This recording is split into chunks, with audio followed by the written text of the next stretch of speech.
La profesora dijo que lo va a suspender por una cuestión de que, o sea, nosotros pusimos fechas estimativas, en realidad ella es la titular, la profesora Grisel Lewis, pero el otro día estuvimos charlando y va a ser un solo parcial hemos cambiado la modalidad. Cuando la semana que viene tienen clase con ella, así que le preguntan.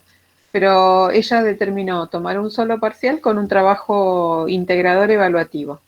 Así que eh, las fechas van a cambiar. Eso era lo tentativo que nosotros preparamos en julio, agosto, cuando estábamos recién empezando a armar el cronograma.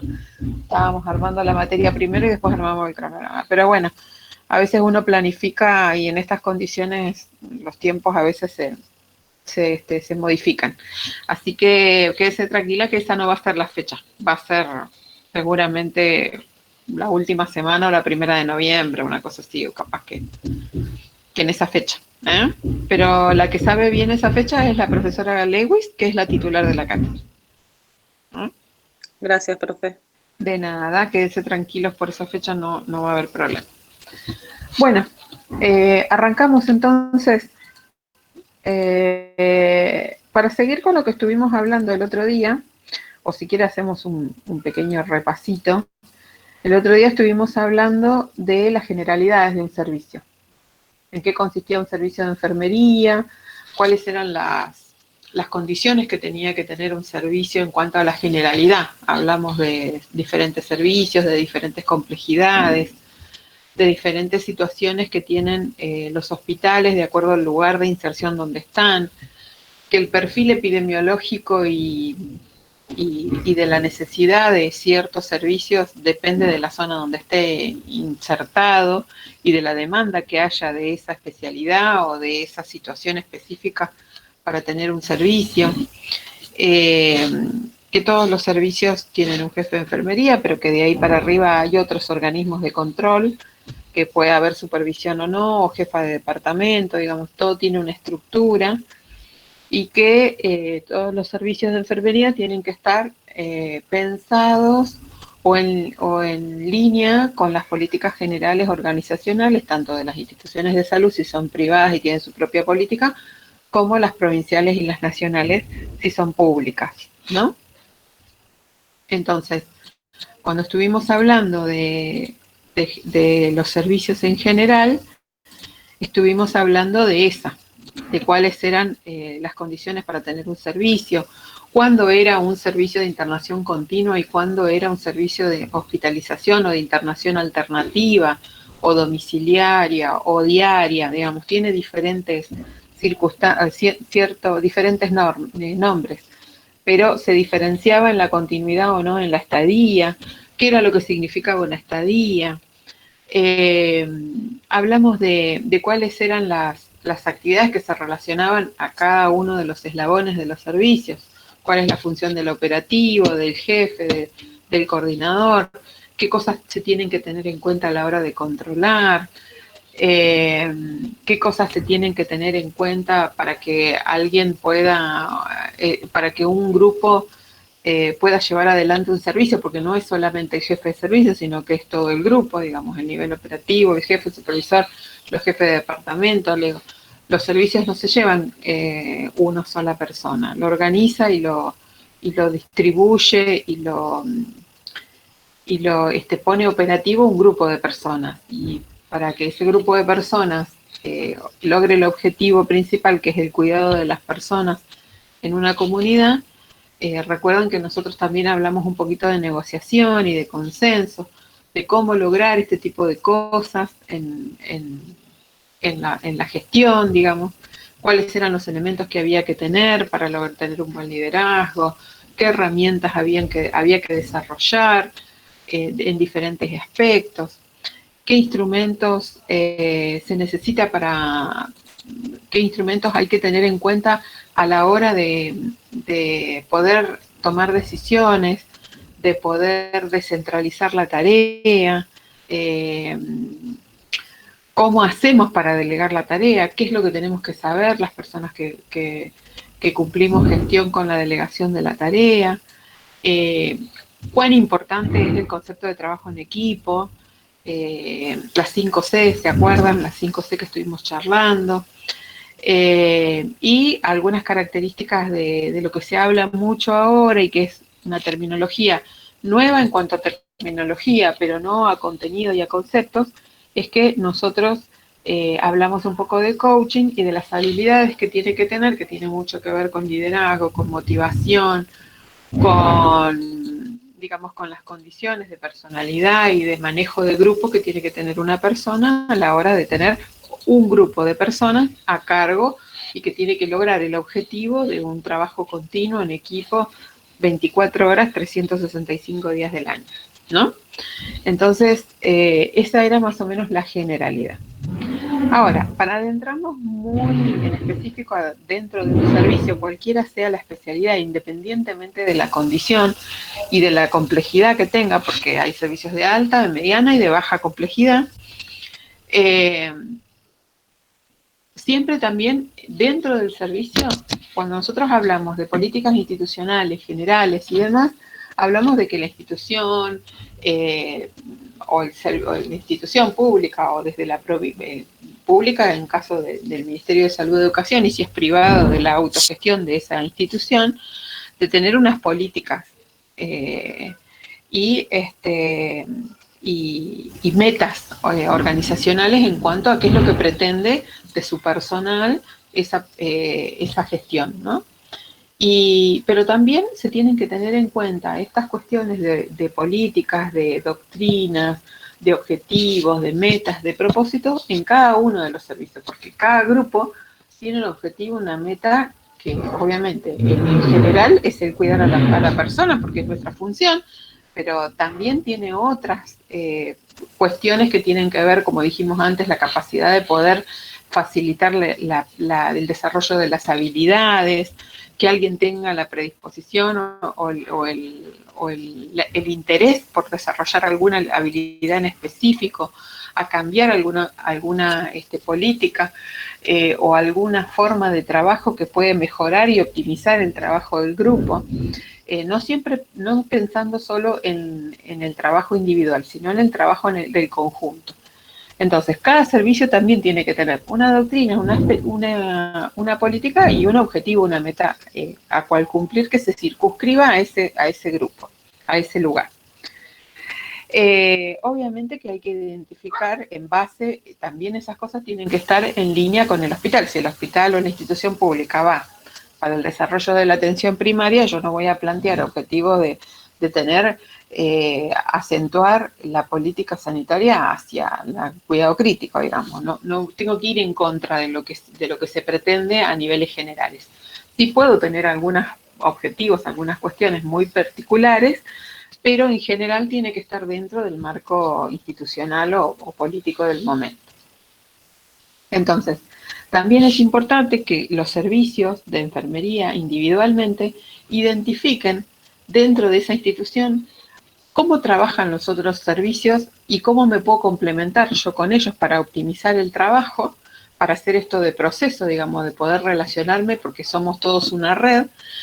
Y si esos servicios tienen alguna especificación o, por ejemplo, una institución de salud tiene un programa específico sobre prevención de cáncer de mama, digamos, todos los años se implementa un programa, ¿cómo puedo yo participar o favorecer que ese programa o ese proyecto se desarrolle con mayor eficiencia y con mayor cantidad de atención o de cobertura a la población posible? Entonces es importante estar informado sobre cómo se mueven los demás servicios alrededor del servicio a donde yo estoy, independientemente de que esté en la función de gestión o no, digamos. Pero sí es importante saber cómo los demás trabajan como para optimizar procesos, ¿no? También en el servicio se deben, esto que yo dije, de que hay diferentes tipos de niveles de acción o niveles de complejidad de cada servicio. Cada servicio debe determinar qué nivel, desde lo institucional general, determina qué nivel de complejidad maneja.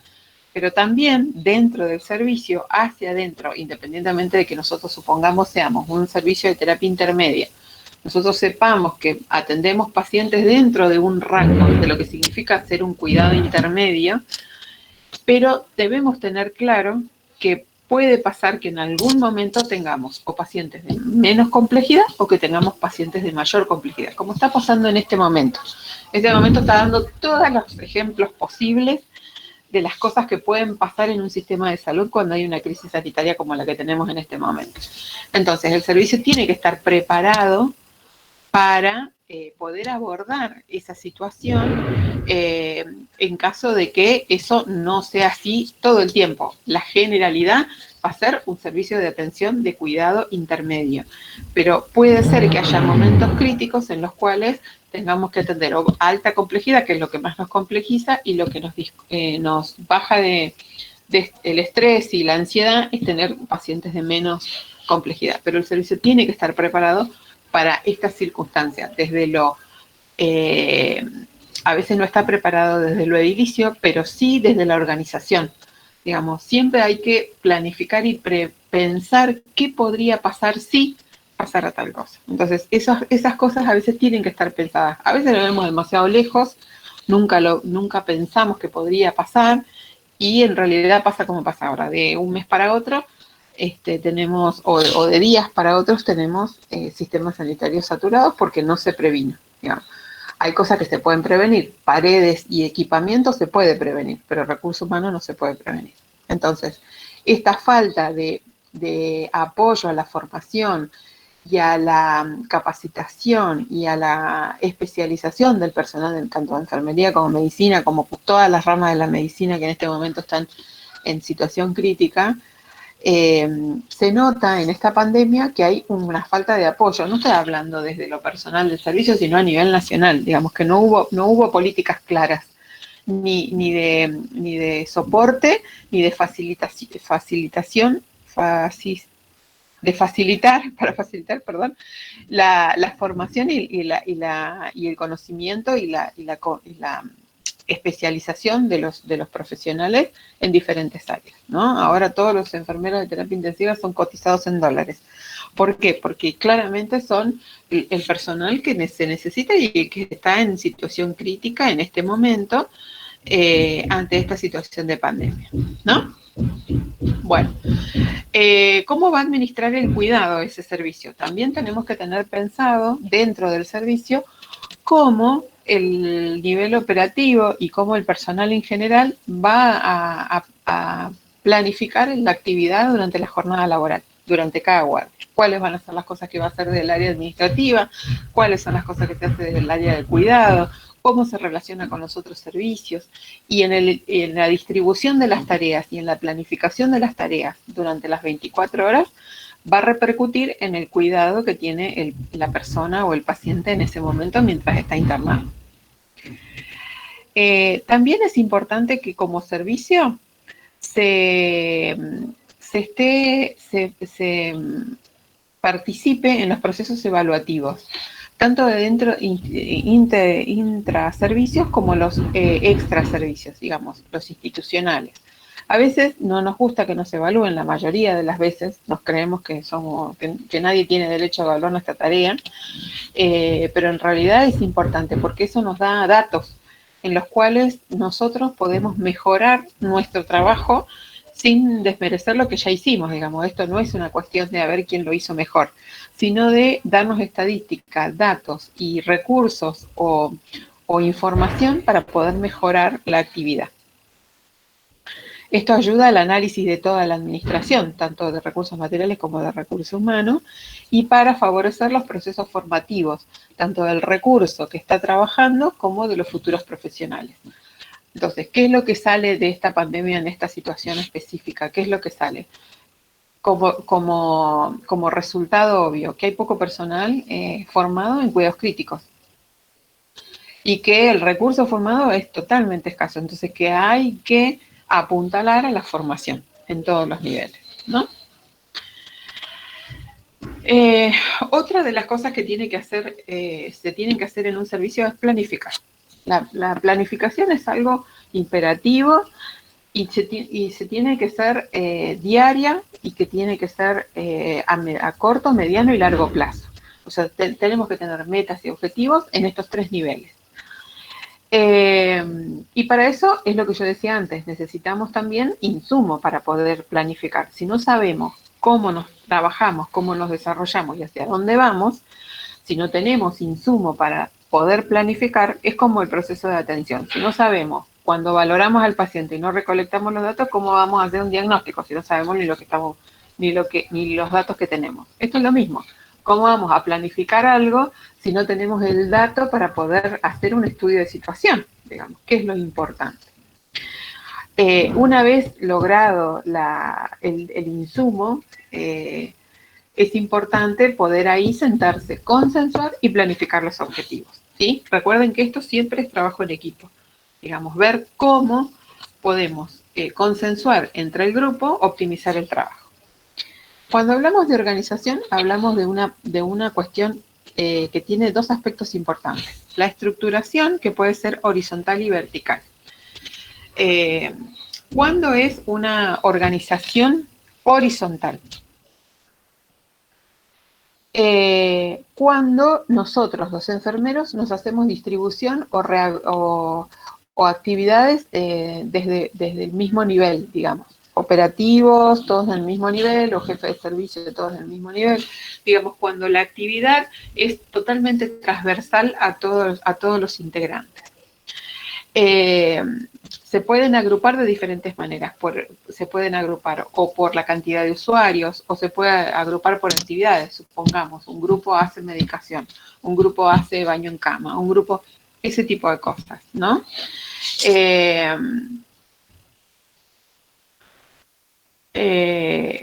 Para darles un ejemplo que le puse ahí en el PowerPoint de la clase, de la continuación, son los consultorios externos. Los consultorios externos se organizan dentro de una institución en base a la demanda, ¿no? ¿Cuándo hay mayor demanda de uso de los consultorios externos? Durante las 8 y las 4 de la tarde, 5 de la tarde, que es la mayor parte, el horario vespertino de mayor movilidad dentro de las instituciones de salud y dentro de la vida social en general. Digamos, nos movemos dentro de un horario relacionado entre las 8 y las 18 o 20 horas. Ahora porque hay horarios acortados, pero si no, en general entre 8 y 20 es el mayor movimiento de horario. Entonces los consultorios externos se organizan y se administran en un horario en el que hay mayor cantidad de volumen, donde se aprovecha de mayor manera la atención de enfermería. No estoy hablando de los consultorios médicos, estoy hablando de la atención de enfermería, la curación de las heridas, la vacunación, los consultorios de educación para diabéticos, los consultorios de curaciones, los consultorios de cuidados paliativos, digamos, cuando nosotros nos organizamos mejor. En ese rango horario donde hay mayor demanda por la distribución social y por el movimiento social que hay fuera de la institución de salud. No vamos a armar un consultorio de control de pie diabético a las 10 de la noche, ¿no? Entonces, en cuanto a este tipo de organizaciones, cuando habla de una organización horizontal, ¿sí? ¿Y cuál es la organización vertical?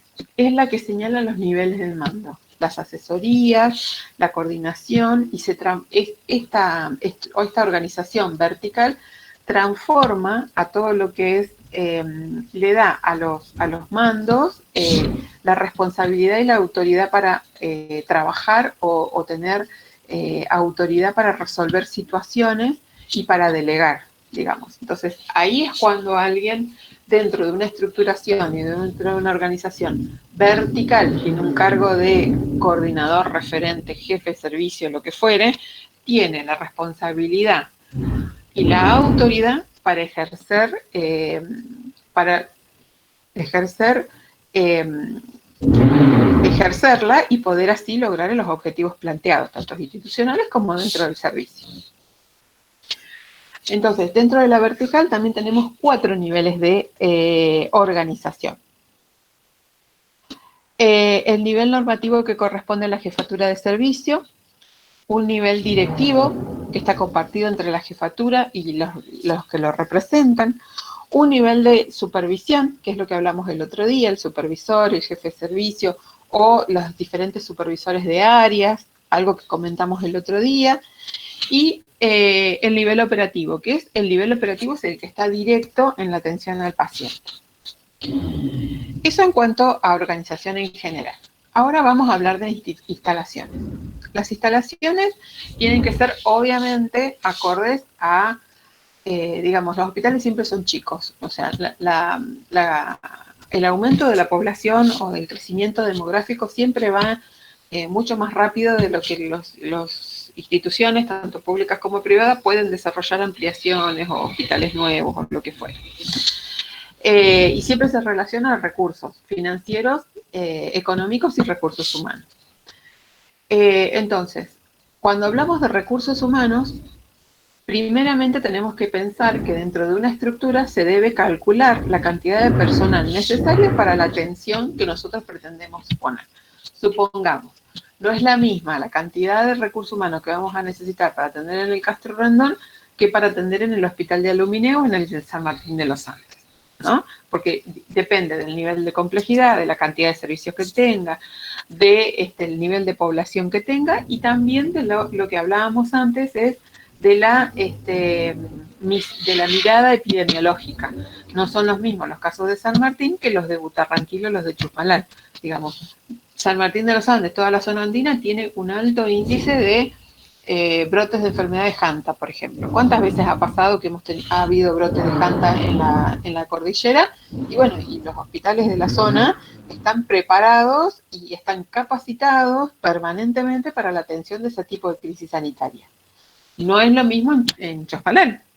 Entonces, hay la mirada epidemiológica digamos, el insumo del dato epidemiológico es importante a la hora de planificar y de pensar en qué voy a capacitar al personal o qué perfil quiero que el personal tenga en ese lugar, es exactamente donde está ubicado. El tipo de usuarios que se atienden, la dependencia, o sea, qué tipo de usuarios se atienden, adultos, pediátricos, y qué tipo de dependencia van a ser de cuidado mínimo, intermedio o crítico. El número de camas y el rendimiento que yo espero tener con ese recurso humano en cuanto relacionado a la cantidad de pacientes y al nivel crítico, al nivel de necesidad de atención que tenga. El número de consultas por año. Una especialidad, ¿es necesario que esté todos los días? Si yo en el año tengo 1000 entrevistas o 1000 pedidos de una especialidad específica. Entonces no es necesario tener un profesional o un servicio disponible 24 horas cuando la demanda no la necesita. En las intervenciones quirúrgicas, cuando pensamos en un quirófano, ¿cuántas intervenciones quirúrgicas vamos a hacer? Se van a hacer en este hospital, nosotros no, los médicos. ¿Cuántas van a hacer? ¿Qué nivel de complejidad van a tener esas cirugías? De acuerdo al nivel de complejidad, ¿cuánto personal voy a tener? Si no vamos a hacer complejidad, tengo que pensar en un servicio de emergencia, porque si hasta cierto punto yo tengo nivel de atención, el resto de lo que sale de ese número, supongamos que vamos a atender complejidad 7. O sea, un paciente se atiende de la complejidad del 1 al 7. Estoy diciendo una burrada, pero para darles un ejemplo. Cuando los pacientes que tienen una numeración superior a 7 van a ser derivados. Por lo tanto, yo tengo que tener un servicio de ambulancia que esté disponible las 24 horas con la complejidad suficiente para transportar pacientes con nivel de complejidad mayores a 7. ¿Sí? Entonces, ese tipo de planificación también se tiene que tener en cuenta cuando uno contrata recursos humanos, porque a veces el recurso humano es bueno tenerlo desde el principio porque uno lo va formando para la necesidad, pero a veces si viene formado mucho mejor, porque la formación específica siempre les va a tocar a ustedes, que cuando empiecen a trabajar, el primer año de formación del servicio donde estén va a ser indispensable. ¿Por qué? Porque es cuando más aprenden, digamos, de lo que es habilidad y destreza y de ampliar el conocimiento científico que no adquirieron durante estos 3-4 años. Entonces, ese año va a ser bueno para la formación porque en eso es una política y en una planificación a mediano y largo plazo desde la institución, desde el servicio. Alguien que voy a recibir, recién recibido, que no tiene formación previa, que no tiene tanto desarrollo de habilidades, que necesita absorberlo, ¿cómo planifico yo a mediano y largo plazo que ese recurso humano me sea efectivo? Entonces, a ese tipo de cosas es cuando hablamos de recursos humanos, de planificación y de metas y objetivos. También tenemos que pensar si en ese servicio vamos a tener un administrativo o si da la capacidad para tener un administrativo. Obviamente hay lugares que tienen administrativos por áreas, eso no sé si pasa en la salud pública ahora actualmente, pero yo en mi época teníamos un administrativo por cada servicio. Esto que dijimos antes también, qué tipo de disponibilidad de recursos va a tener en caso de que haya una situación crítica y que necesite recursos, si los va a tener, qué tipo de materiales vamos a consumir, digamos, vamos a tener una central de esterilización que nos provea de todo lo que necesitamos, o hay cierto servicio que vamos a tener dentro de la institución y lo demás se terceriza. Entonces, en ese punto es donde nosotros tenemos que saber de administración y de organización, porque a veces no tenemos todos los recursos dentro de la institución. Pasa, ¿no? Hay instituciones que tienen, por ejemplo, un lavadero interno, digamos, lavan el material ahí, las sábanas, qué sé yo, pero la parte de costura y de arreglo de la ropa lo tienen tercerizado. Entonces, yo tengo que tener en cuenta de que tengo que calcular la cantidad de sábanas para cambiar todas las veces que sea necesario, 3 veces por día por lo menos, por la cantidad de camas, por la cantidad de días que me demora la costurera que está fuera del hospital en devolverme la ropa que está rota. Porque yo puedo manejar la demanda desde dentro de la institución.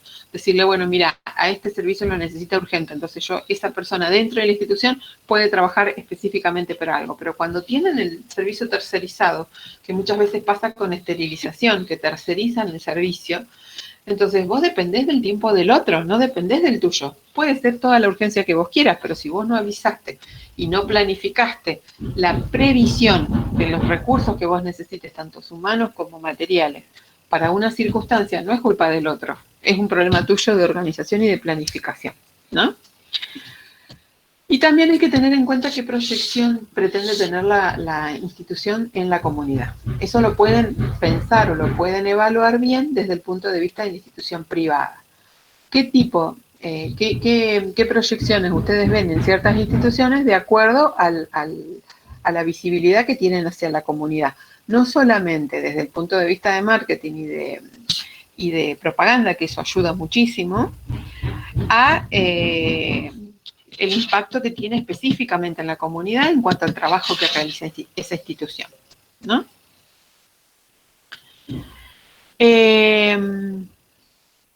Bueno, ¿van bien?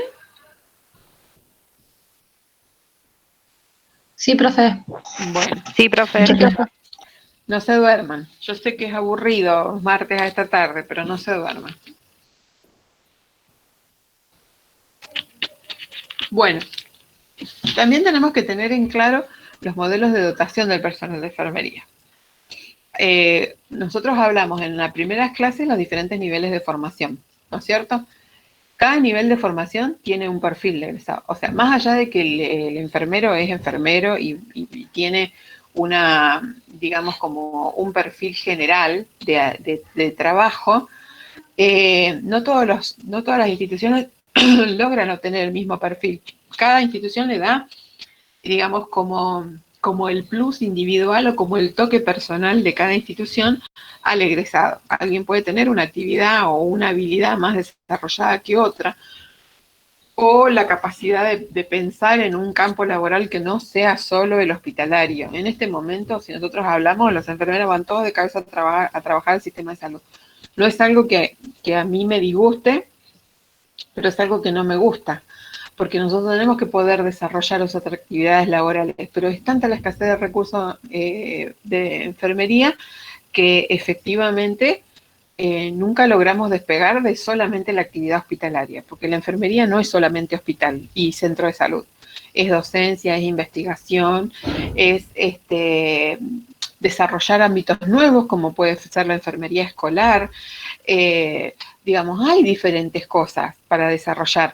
No necesariamente tenemos que estar dentro de un hospital o dentro de un centro de salud atendiendo y trabajando 24 horas. Hay otros campos. No los tenemos desarrollados nosotros en Argentina y tampoco hay políticas claras ni decisiones específicas de cómo poder abordar eso. Entonces, desde la formación también se puede pensar y se puede internalizar otros campos de acción que no sean necesariamente el asistencial, ¿sí? Cuando nosotros tenemos personal, también es importante tener en cuenta cuando vamos a elegir personal, que también depende de la cantidad de horas que nosotros tengamos que cubrir. Hay lugares que cubren 6 horas de atención por turno y hay otros que son 8 horas de atención. Entonces, eso también modifica la cantidad de recursos humanos que nosotros vamos a necesitar. Y otro factor que debemos tener en cuenta es cubrir los francos y el nivel de ausentismo. Siempre hay que tener en cuenta que tenemos un porcentaje básico de nivel de ausentismo en cada servicio. Es normal. No es que alguien lo hace adrede, pero es un porcentaje que se da en las instituciones, tanto públicas como privadas, en un nivel de un porcentaje de ausentismo base, digamos. Nunca es cero. Siempre hay un 3, un 2, un 5%, depende del servicio, modifica. Pero en la generalidad siempre hay un piso. Entonces, cuando uno calcula el recurso humano, debe pensar en el nivel de ausentismo que tiene del personal, ¿sí? Y después hablamos de recursos materiales. Sería importantísimo que las enfermeras, jefes de servicios, supervisores, departamentos de enfermería, participemos de los procesos de compra de los materiales. Porque del descartable. En algunas instituciones pasa, en otras no. Depende de la posibilidad que tenga la persona que hace gestión de poder introducirse en el campo de la administración en cuanto a ese tema de la compra de los materiales descartables y poder discernir cuál es el equipamiento que tiene mejor calidad, que tiene menos desaprovechamiento y que tiene mejor impacto en el cuidado. A veces algunas instituciones lo permiten, depende de la negociación que pueda existir entre los servicios de enfermería y los servicios de compra, y hay otros que ni siquiera les importa, ven solamente el número y si sale 2 centavos más barato, compran el más barato, aunque haciendo un procedimiento al paciente le produzca más dolor o que se descarte más cantidad porque se rompen con más facilidad. Digamos, hay personas que no les interesa. Pero eso sería interesante, es un campo a desarrollar, que nosotros los enfermeros podamos evaluar dentro de las instituciones donde estamos trabajando la calidad del material que nosotros estamos recibiendo. Entonces poder decir, mira, esto no me lo compres, porque vos te ahorrás 10 pesos en comprar, en una compra, y al final gasto 2 veces más porque se rompen o pierden o vienen fallados. Supongamos un ejemplo, los catéteres, los catéteres para venopunción. Hay diferentes marcas. La marca Abbott, obviamente que es Avocat, que es como nosotros lo llamamos habitualmente, es una marca comercial, es la mejor, tiene la mejor calidad. Obviamente son los más caros. Hay otros más baratos, que hay intermedios y hay más baratos. A veces compran el ultra recontra más barato. Resulta que vos haces una venopunción y en la primera pinchada ya el teflón se rompió. Entonces, a veces, para hacer una venopunción, usas hasta 3 Avocat, pobre paciente que termina todo pinchado, no por falta de habilidad de la persona que hace la destreza, porque siempre lo primero que dicen, lo que pasa es que tu personal no sabe hacer una vía, tira cosas, desperdicia como si fuera. No, no es así. A veces no es falta de habilidad del personal, sino que es mala calidad del material, porque el teflón se pincha, se puede cortar, se puede florecer cuando la piel es dura. Digamos, hay diferentes, rompe la vena porque sale una astillita del teflón y a medida que lo vamos pasando va rompiendo la vena y produce. Y bueno, entonces a veces piensan que comprando eso ahorran, pero en la cantidad, si uno hace un estudio, un análisis sobre la cantidad de uso que le da o cómo se usa o los efectos secundarios que tiene ese material que no es de tan buena calidad como otro, a veces no se ahorra, al contrario, se gasta más. Entonces, es importante tener en claro que nosotros deberíamos poder empezar a desarrollar ese ámbito. En algunos lugares hay gente copada y te deja. Yo he tenido la oportunidad de trabajar en una empresa privada de salud donde fui jefa de departamento de enfermería, que la chica de compra se sentara y me dijera: Liliana, yo quiero que me digas qué es lo que necesitas vos para optimizar el recurso y que no gastemos tanto. El día que esa chica me dijo, que yo me sentía la mejor diosa del mundo, porque digo, no puede ser, alguien piensa que podemos gastar menos si compramos mejor. Entonces, a partir de ahí empezamos a trabajar en analizar el material que comprábamos con respuestas del personal que lo usaba en una encuesta y cuáles eran los efectos secundarios, si venían fallados, cuánto de cada 100 tenían que tirar, cuánto, ese tipo de cosas sirven porque eso da insumo, da datos.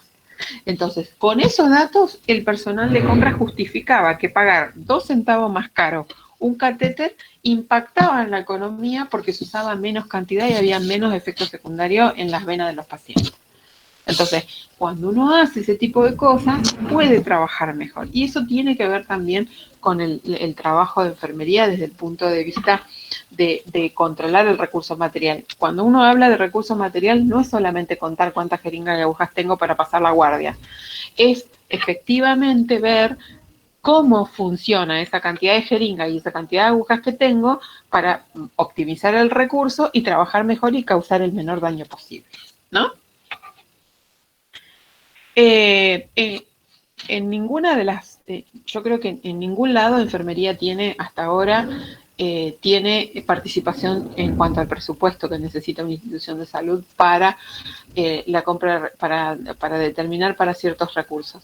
Pero sí me parece que ya, digamos, una de las cosas que nosotros podemos empezar a desarrollar es esto, digamos. Trabajar en cómo justificamos nosotros algunas cuestiones para la mejor compra de lo que usamos nosotros también, digamos, porque ese recurso material de mejor calidad a nosotros nos facilita el trabajo.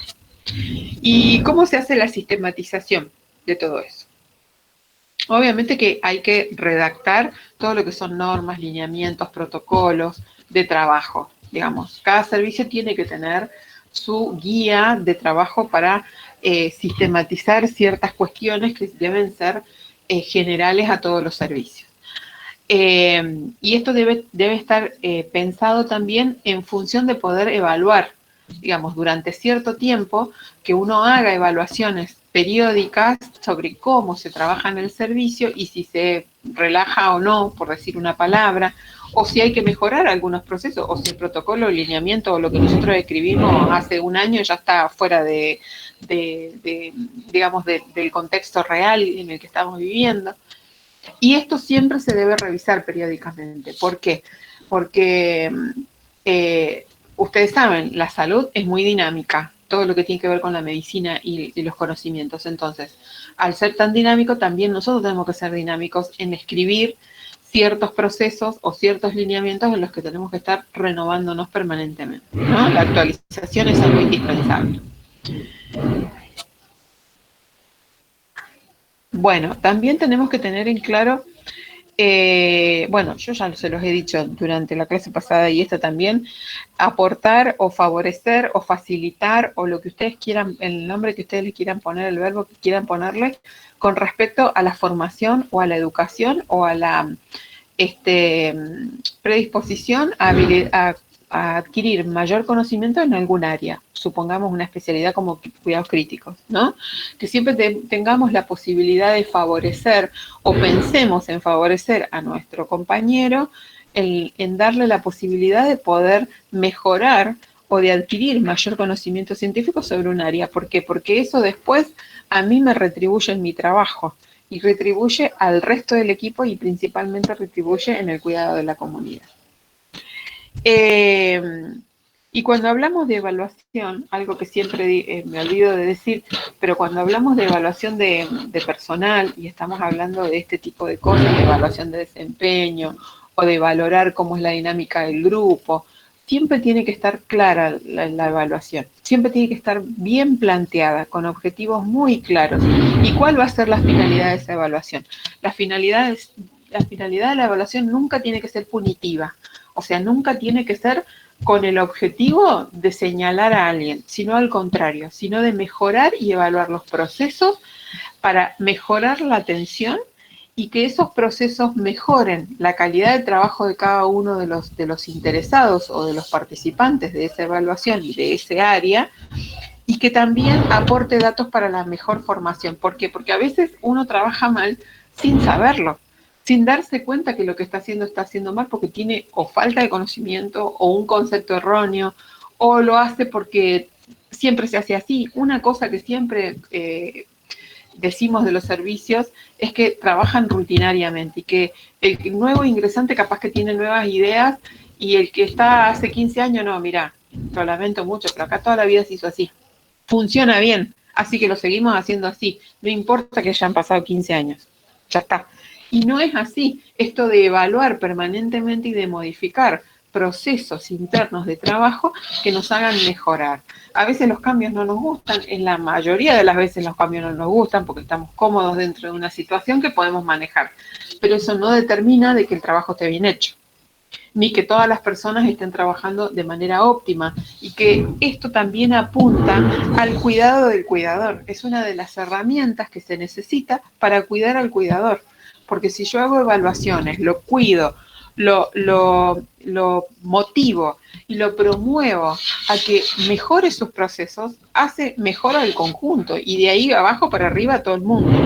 Pero a veces hay mucha resistencia a estas cosas. Siempre, obviamente, siempre se piensa que cuando uno va a hacer una evaluación, lo hace con el carácter punitivo. Por eso digo que cuando se hacen evaluaciones de proceso, investigaciones o actividades como renovación de protocolos, lineamientos, ese tipo de cosas siempre tienen que estar planteadas desde el punto de vista del mejoramiento y no desde el punto de vista de la sanción. Digamos, si vos no haces esto, te voy a sancionar y vas a tener un sumario, vas a tener un llamado de atención. No, no sirve, eso no sirve. Puede servir o ya cuando ya utilizaste todas las herramientas posibles, le diste todas las oportunidades posibles y se trabajó en conjunto de todas las maneras posibles. Y si alguien no entiende, bueno, veremos otra manera. Pero en principio siempre es para mejorar la atención, ¿sí? Y para mejorar la calidad del trabajo nuestro, y también para cuidarnos a nosotros, porque estas mejoras de procesos y mejoras de lineamiento también tienen que ver con el cuidado del personal, porque eso apunta a haber un mejor ámbito donde, o un lugar de mayor empatía para la actividad laboral. ¿Y cuál es el objetivo principal? Es que el paciente es la razón nuestra.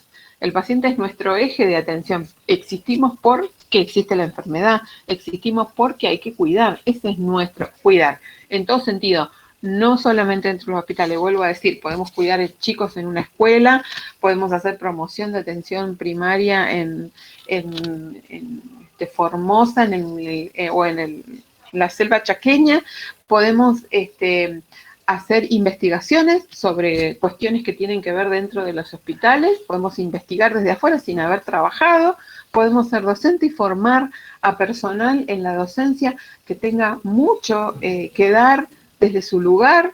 Digamos, hay diferentes formas, no solamente nosotros cuidamos dentro de un hospital, cuidamos en diferentes espacios. Cuando uno habla de la organización, tiene que organizarse desde todo momento. Levantarse en la mañana, todos los días, es gestionarte tu día. Uno se levanta y piensa, o se despierta y dice, ahora tengo que desayunar, después tengo que leer el material de gestión, después tengo que entregar el trabajo práctico, después tengo que preparar algo de comer, tengo que almorzar, capaz que me acuesto 15 minutos, 20, después tengo la clase. O sea, uno, desde que abre los ojos, planifica y gestiona la administración del tiempo, de la plata que tiene en el mes o de lo que puede hacer en el día. Digamos, siempre uno gestiona. Entonces, la gestión es eso, es planificar, tener un objetivo. Yo esta tarde voy a salir a caminar porque está hermoso el día hoy para salir a caminar. Entonces yo me planifico y tengo como objetivo salir a caminar. ¿En qué me va a beneficiar?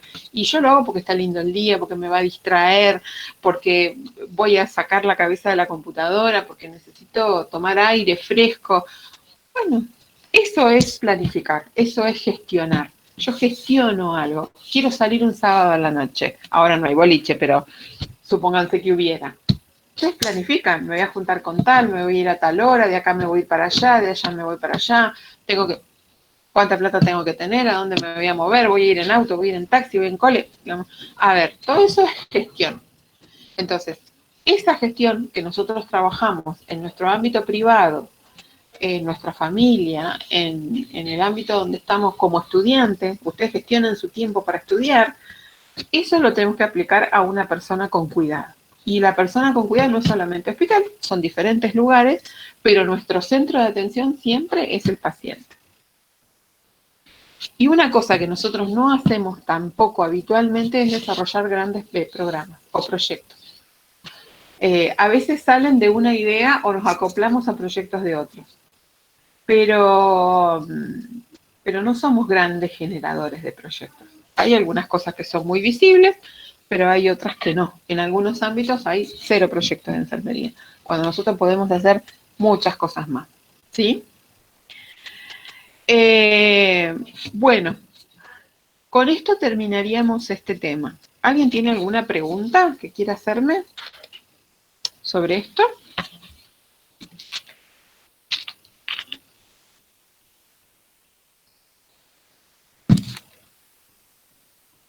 Están todos dormidos la siesta. Profe, una pregunta. ¿Cada cuánto se cambian en las instituciones o en los lugares los protocolos? Estos protocolos. Los protocolos de actuación, y depende de lo que sea. Por ejemplo, los protocolos de atención, los protocolos de cuál sea el caso. Supónganse, para poner una venoclisis, hay un protocolo internacional básico.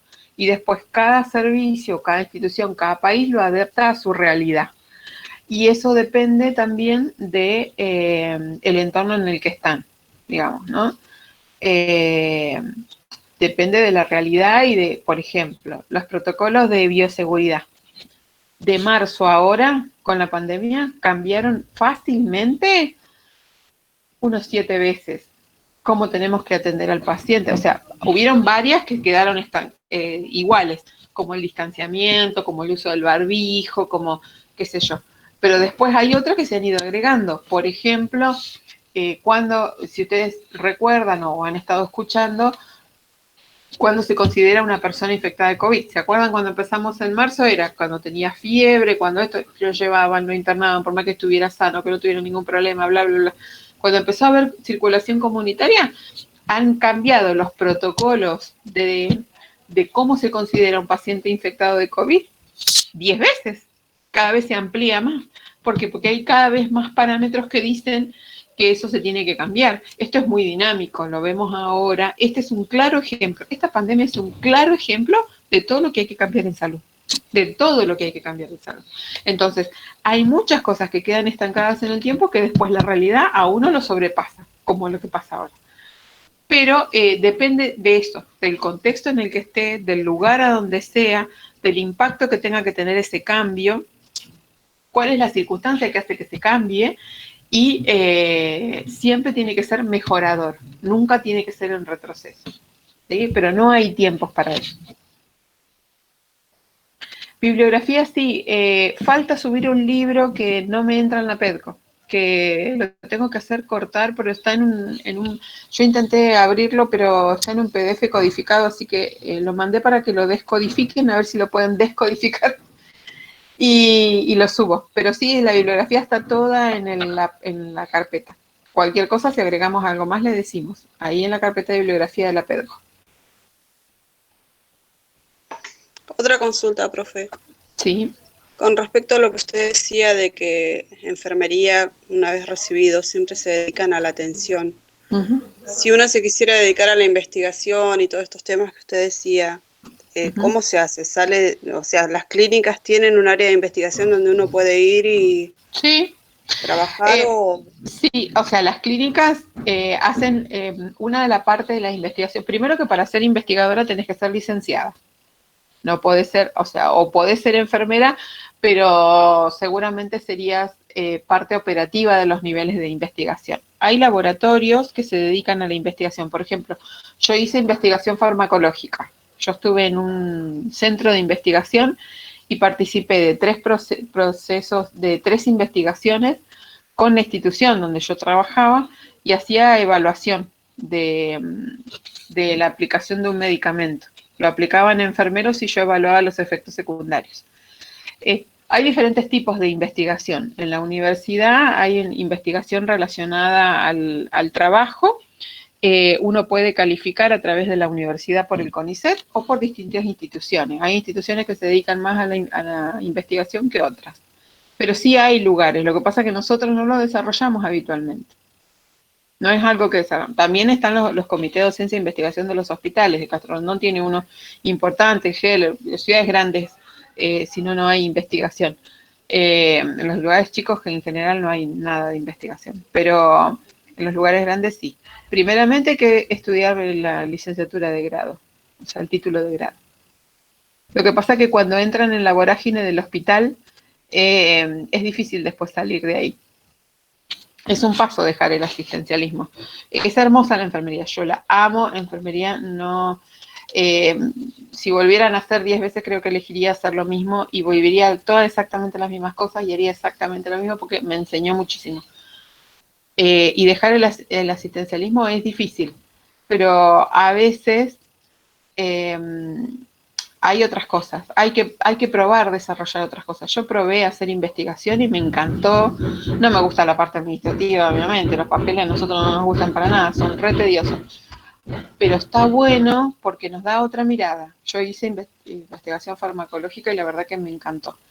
Y después, bueno, no, he hecho docencia y asistencialismo. En este momento hago solo docencia, pero yo hice 25 años de asistencialismo y la verdad que es bueno. O sea, hay que experimentar. Cada uno verá lo que más le gusta, pero no se queden con que solo van a trabajar adentro de un hospital. Tienen que explorar otras cosas también, ¿no?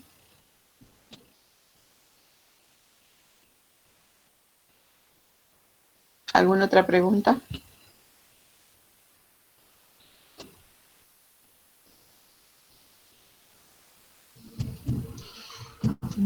No, me quedé con lo que dijo la compañera, de los lugares de donde uno puede desarrollarse. Como investigadora, por eso la claro.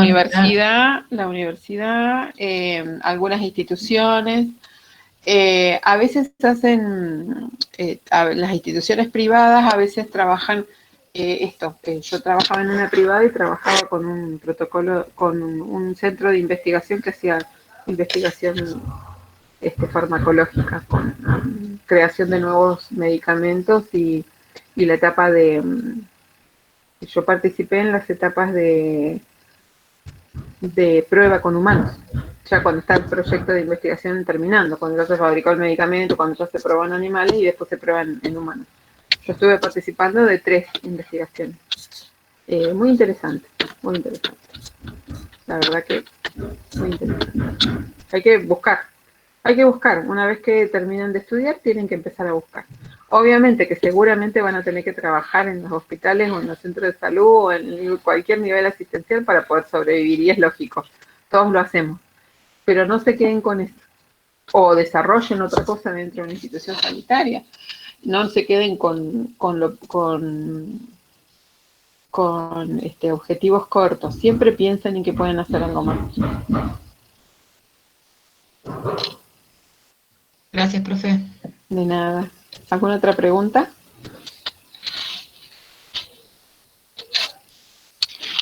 Bueno, no sé si todos vieron el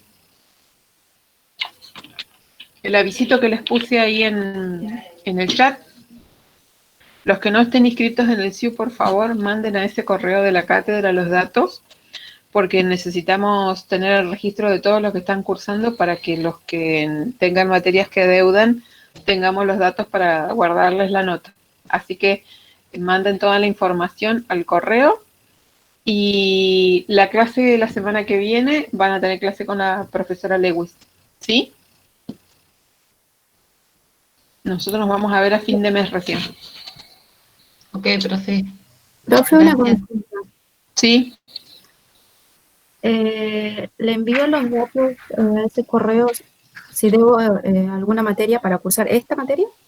Claro, Puede- por ejemplo, las correlativas de estas dos, de esta materia son dos, la de cuidado del adulto y el anciano o psicología social de segundo año.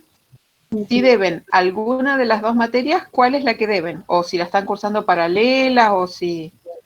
¿Sí? Necesitamos saber esa información. Bien, gracias. De nada.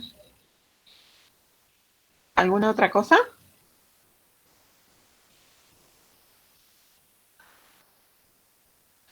Bueno, quedan liberados, chicos. Que tengan un buen día, una buena semana. Nos vemos a fin de mes nosotros. Que tengan buena... Cuídense, que Neuquén está complicado, chicos. Cuídense. Gracias, profe. Gracias, Gracias, profe. profe. Chau, Gracias, chau. profe.